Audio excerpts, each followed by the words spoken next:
કે ઘણા સમય પછી પ્રેમી યુગલ સાથે થયું છે, તો મારે એને એકાંત આપવું તો જરૂરી છે કે નહીં? શું ભાભી તમે પણ લાવ. નીલા ભાભી, અમને બંનેને નજીક લાવવા માટે તમે જે કંઈ પ્રયત્નો કર્યા છે એ હું ક્યારેય નહીં ભૂલી શકું. ક્રિશ, તું જઈને જમી લે ને. રાધાને સૂપ હું પીવડાવી દઈશ. અરે ના ભાભી, હું પીવડાવી દઈશ ને. ક્રિશ, તને પીવડાવતા નહીં ફાવે. અત્યારે રાધાની હાલત છે ને નાના બાળક જેવી છે, એટલે તને નહીં ફાવે. લાવ. ના ના ભાભી, મને ફાવશે. ક્રિશ, તને નાના બાળકોને ખવડાવવાની આદત નથી, અને મને તો શ્રેયાને ખવડાવવાની આદત છે, એટલે હું પીવડાવી દઈશ.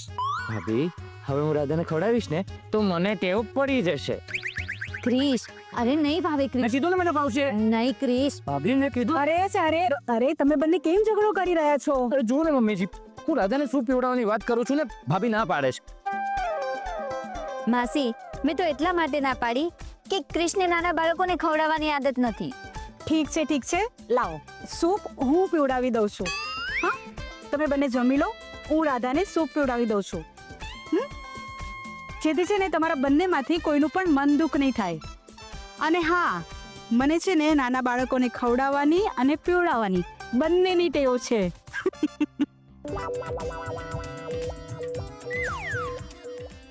જાઓ, તમે બંને જઈને જમી લો, હું રાધાને સૂપ પીવડાવી દઉં, પછી જમીશ. ચાલો.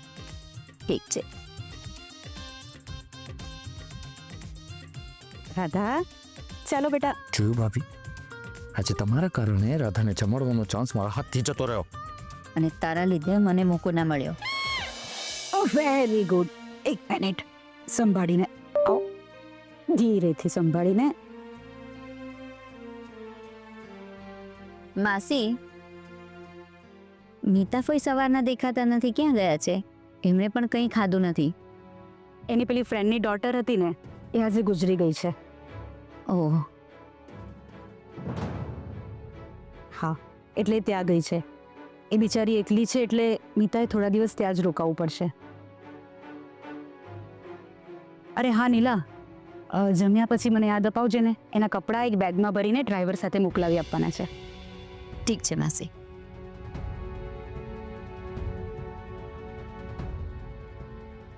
વાહ ફોઈ વાહ, મારાથી બચવા માટે ફ્રેન્ડની દીકરીને મારી નાખી. હે ભગવાન, મારાથી મોઢું છુપાવવા માટે હજુ તમારે શું શું કરવું પડશે, અને ક્યાર સુધી મારાથી દૂર ભાગતા રહેશો? એકને એક દિવસ તો મારી સામે આવવું જ પડશે, અને ત્યારે મારાથી તમને કોઈ નહીં બચાવી શકે.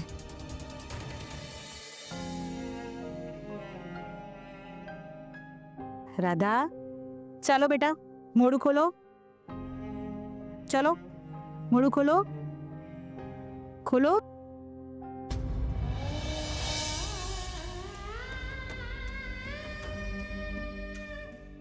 સૂપ પી લે ને બેટા.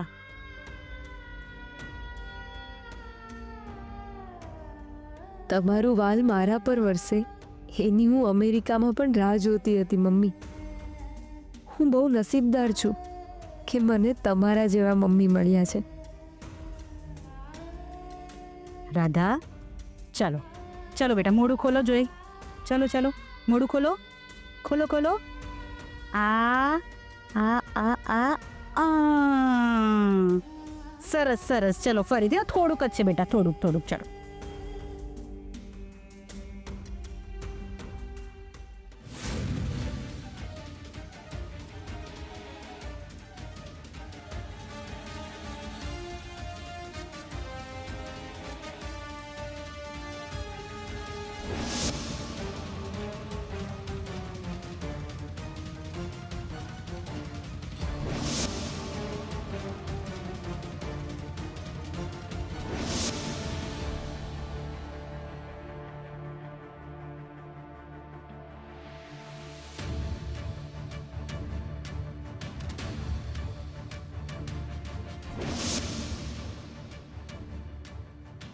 યસ, એ બ્લાસ્ટમાં રાધા એકલી જીવતી નથી રહી.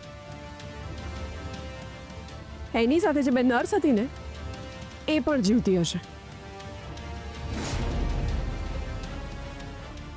તું એક કામ કર, તું ધનંજયને ફોન કર અને એ નર્સને શોધવાનું કહે.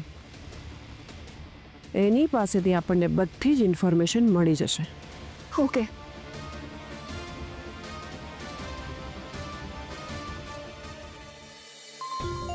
આવી ગયા. હા મેડમ, હું તમારા જ ફોનની રાહ જોતો હતો. મને થયું કે તમારું કામ આટલું સરસ પતી ગયું છે એટલે તમે ઇનામ આપવા ફોન કરશો જ. અરે શેનું ઇનામ? હા, ઇનામ આપ્યું હોત જો તમે મારું કામ પૂરું કર્યું હોત, પણ આપણું કામ અધૂરું રહ્યું. તમે એમ્બ્યુલન્સમાં બોમ્બ તો ફિટ કર્યો, પણ એ બોમ્બ બ્લાસ્ટમાં પેલી રાધા જીવતી બચી ગઈ.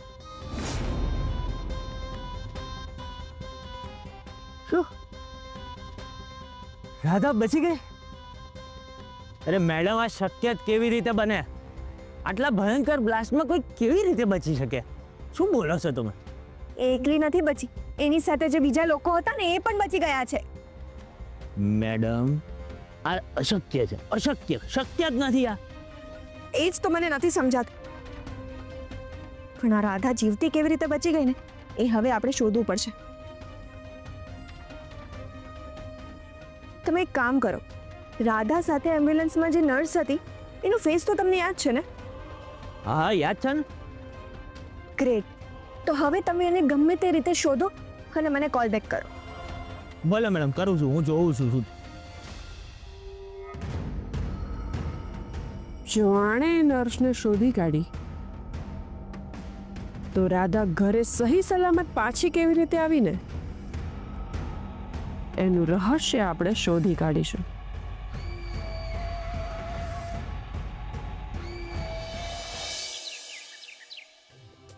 થેન્ક યુ વેરી મચ પ્રસન્ન સાહેબ. Thank you. પપ્પાજી શું કહ્યું એમને? એમણે કહ્યું કે રાધાના રિપોર્ટ એમણે બીજા ડૉક્ટરને મોકલી આપ્યા છે. હો, ધેટ્સ ગ્રેટ. તો એ રાધાને જોવા માટે ક્યારે આવવાના છે? એમનું કન્સલ્ટિંગ પૂરું થાય એટલે અહીંયા આવતા જ હશે. ચલો સારું. હવે ડૉક્ટર સાહેબ આવશે ને વહેલામાં વહેલી તકે રાધાને કેવી રીતે સાજી કરવી ને એના વિશે આપણે જાણી લઈશું.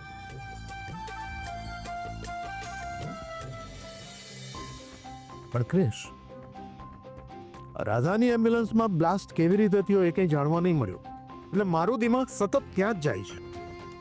યસ પપ્પાજી, મારા બેક ઓફ માઇન્ડમાં પણ એ જ વિચાર ચાલે છે. મેં શૌર્યને પણ પૂછ્યું આ વિશે, પણ એણે કહ્યું કે આપણે પછી નિરાંતે વાત કરીશું. મિસ્ટર રાજેશ પરીખ, યસ, તમે? હું ડૉક્ટર રેવા. મને પ્રેસિડેન્ટ સાહેબે મોકલી છે. Okay, welcome. આવો. હા, બેસો. શું લેશો? ચા, કોફી? મારે બીજી હોસ્પિટલમાં વિઝિટ માટે જવાનું છે. પેશન્ટ ક્યાં છે? હા, પેશન્ટ અહીંયા જ છે. હા, આવો.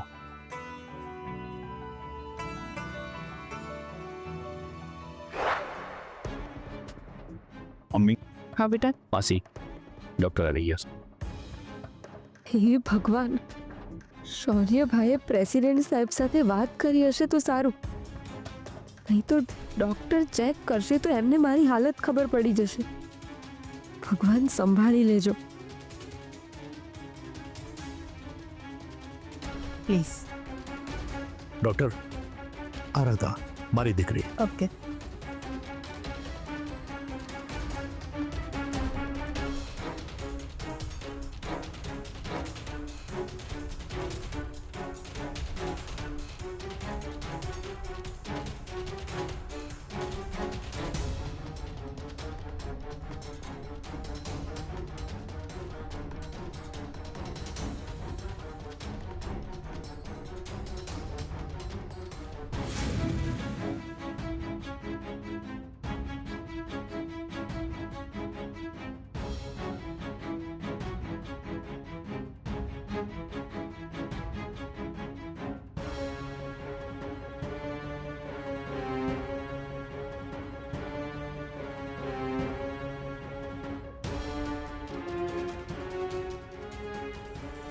ડૉક્ટર, રાધાને જે સલાઈન લગાડ્યું છે એ બંધ થઈ ગયું છે. હવે સલાઈન લગાવવાની કોઈ જરૂર નથી લાગતી.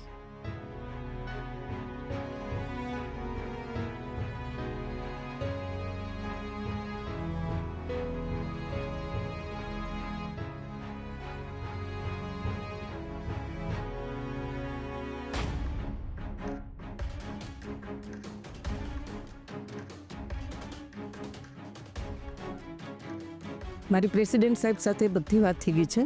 એમણે મને તમારા વિશે બધું જ કહ્યું છે. સમજી ગયા ને? તમારે ચિંતા કરવાની કોઈ જરૂર નથી. તમે જલ્દી સાજા થઈ જશો. ડૉક્ટર, હમણાં અમે રાધાને ખાવામાં સૂપ અને ઢીલી ખીચડી આપીએ છીએ. બીજું કંઈ આપી શકાય? અત્યારે તમે જે આપો છો એ 2 દિવસ આપજો. ત્યાર પછી તમે જે ખાઓ છો એ બધું આપી શકશો. સરસ. ડૉક્ટર, રાધા અમારી વાતને રિસ્પોન્ડ કેમ નથી કરતી? અમે જે કંઈ બોલીએ છીએ સાંભળે છે ખરી ને? આમના કેસમાં એવું છે કે હમણાં તો એમને કશું જ યાદ નથી. એને તમે જૂની વાતો યાદ અપાવશો તો એમની મેમરી પાછી આવી જશે. અત્યારે તો એમનું મગજ કોરી સ્લેટ જેવું છે. પણ ટેન્શન ના લેશો, બધું જ નોર્મલ થઈ જશે. You have to keep on time. તો ડૉક્ટર, રાધાની મેમરી પાછી ક્યારે આવશે? 1 કલાકમાં પણ આવી શકે, અઠવાડિયામાં પણ આવી શકે. કેટલો સમય લાગશે એ કહેવું મુશ્કેલ છે. એ હમણાં અમેરિકાથી આવી છે ને, એટલે એમને જેટલેક લાગ્યો હશે. એક કામ કરું છું, 2-3 દિવસ માટે એક નર્સ મોકલી આપું છું. એ એમનું ધ્યાન પણ રાખશે અને મોનિટરિંગ પણ કરશે.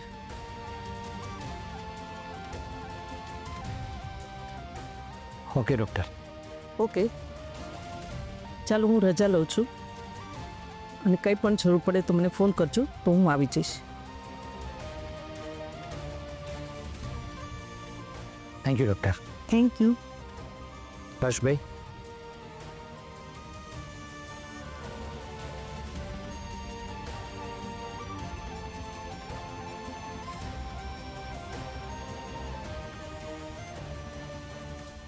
રાધા, બેટા હવે તું જલ્દી સાજી થઈ જઈશ. હા બેટા, અને પછી આપણે બધા મળીને બહુ બધી વાતો કરીશું. તમારા બધા કરતાં તો વધારે હું ઉત્સુક છું તમારા બધા સાથે વાત કરવા માટે.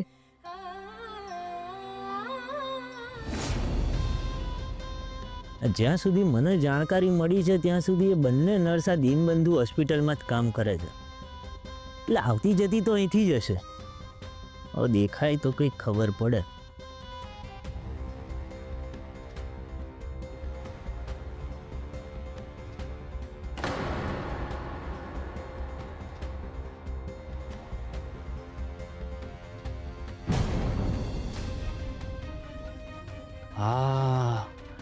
આ જતી આવો દે.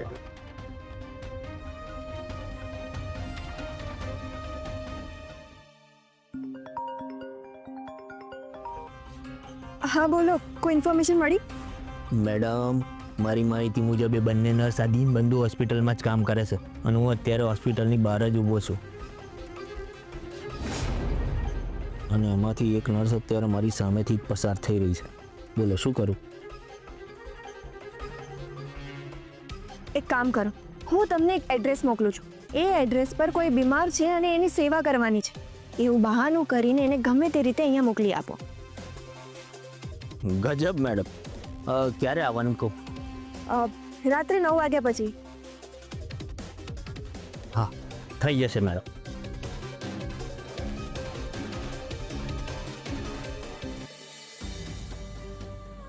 સિસ્ટર, એક મિનિટ. હા. મારે જરાક તમારું કામ હતું. હવે એમાં એવું છે ને સિસ્ટર કે મારા માસીની તબિયત બહુ ખરાબ છે અને એમનું બચારાનું આ દુનિયામાં કોઈ નથી. બોલો, એટલે હું છું તો મારી નોકરી એવી છે, આખો દિવસ બહારગામ જ ફરવાનું હોય છે. બોલો શું થાય? હા, તો એમાં હું શું કરી શકું?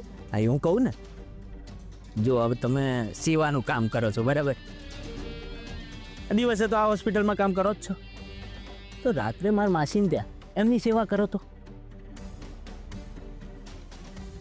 માફ કરજો, મને નહીં ફાવે. નહીં ભાવે? જુઓ સિસ્ટર, તમે મારી વાત સમજવાનો પ્રયત્ન કરો.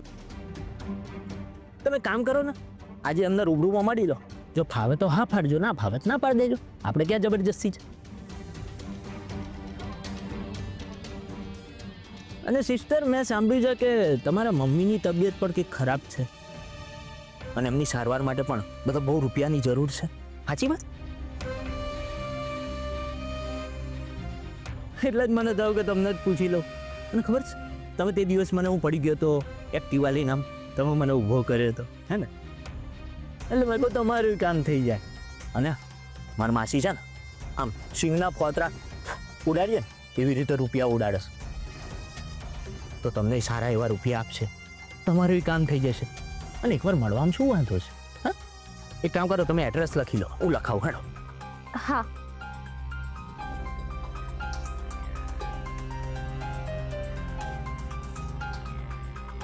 તમે રાત્રે 9 વાગ્યા પછી પહોંચી જજો ને ત્યાં. હા, ઠીક છે. ધન્યવાદ સિસ્ટર.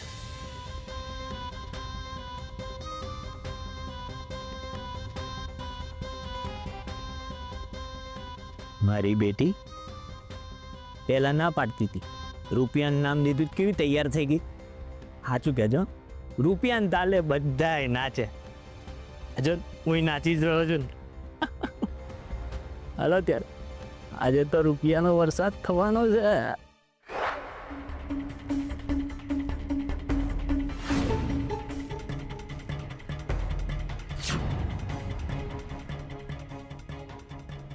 આ લોકોએ મને રાધા ભાભીને એમ્બ્યુલન્સમાંથી કેવી રીતે બચાવ્યો ને એ જાણવા માટે જ બોલાવ્યો લાગે છે.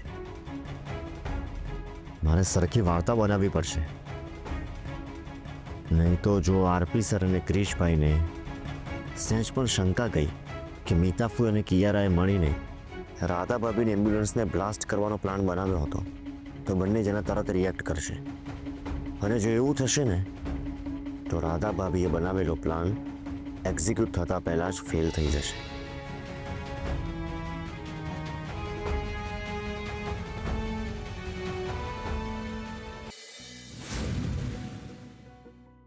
આવી ગયો. ભાઈ, રાધા ભાભીને કેમ છે? એ હવે ઠીક છે, એનું સલાઈન પણ ડૉક્ટરે હટાવી નાખ્યું છે. ચાલો, સારું થયું.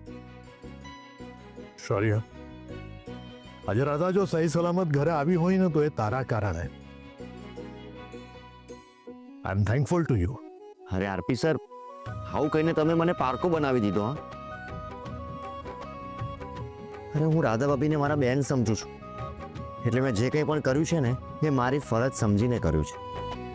ઓકે શૌર્ય, રાધા તો ઘરે આવી ગઈ, પણ પેલું બ્લાસ્ટનું દ્રશ્ય અમારા બંનેના મગજમાંથી જતું નથી. હા સર, ત્યાં શું બન્યું જ્યાં સુધી અમને ખબર નહીં પડે ને ત્યાં સુધી અમારું મગજ ચક્રાવે ચડતું રહેશે. શૌર્ય, it was just an accident or pre-planned blast. It was a pre-planned blast.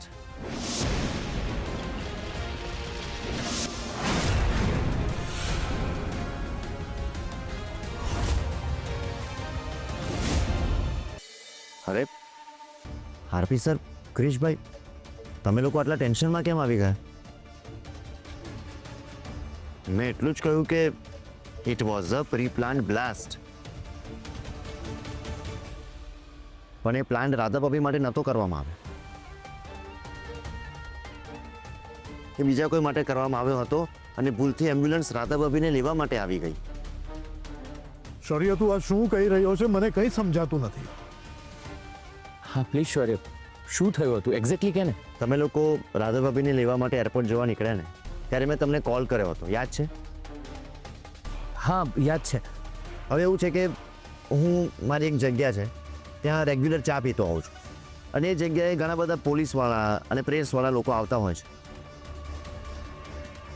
તો હું જ્યારે ચા પીતો હતો ને ત્યારે મારી બાજુમાં એક ઇન્સ્પેક્ટર સાહેબ પણ ઊભા રહીને ચા પીતા હતા.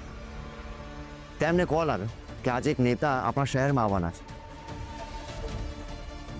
એમને એવું કહ્યું કે એરપોર્ટ તરફ જતી અજાણી એમ્બ્યુલન્સમાં એક્સપ્લોઝન મૂકેલું છે અને એરપોર્ટ તરફ જતી અજાણી એમ્બ્યુલન્સ અને એક્સપ્લોઝન આ શબ્દો સાંભળીને મને ટેન્શન થયું. તો પછી તે આ વાત મને કે પછી પપ્પાજીને કેમ ના કહી? અરે એટલો બધો સમય જ નહોતો ને ભાઈ. તમે અને આરપી સર તો ઓલરેડી એરપોર્ટ જવા માટે નીકળી ગયા હતા અને ત્યારે મેં એક ચાન્સ લીધો. એરપોર્ટ નજીકના વિસ્તારમાંથી ગમે તે રીતે મેં એક એમ્બ્યુલન્સ અરેન્જ કરી. હા, મને નથી ખબર કે એ જ એમ્બ્યુલન્સમાં રાધા ભાભી બેસશે, પણ એ છતાં મેં ચાન્સ લઈને એ એમ્બ્યુલન્સને અરેન્જ કરી અને ત્યારબાદ મેં જોયું તો એમ્બ્યુલન્સની પાછળ તમારા લોકોની કાર પણ નહોતી.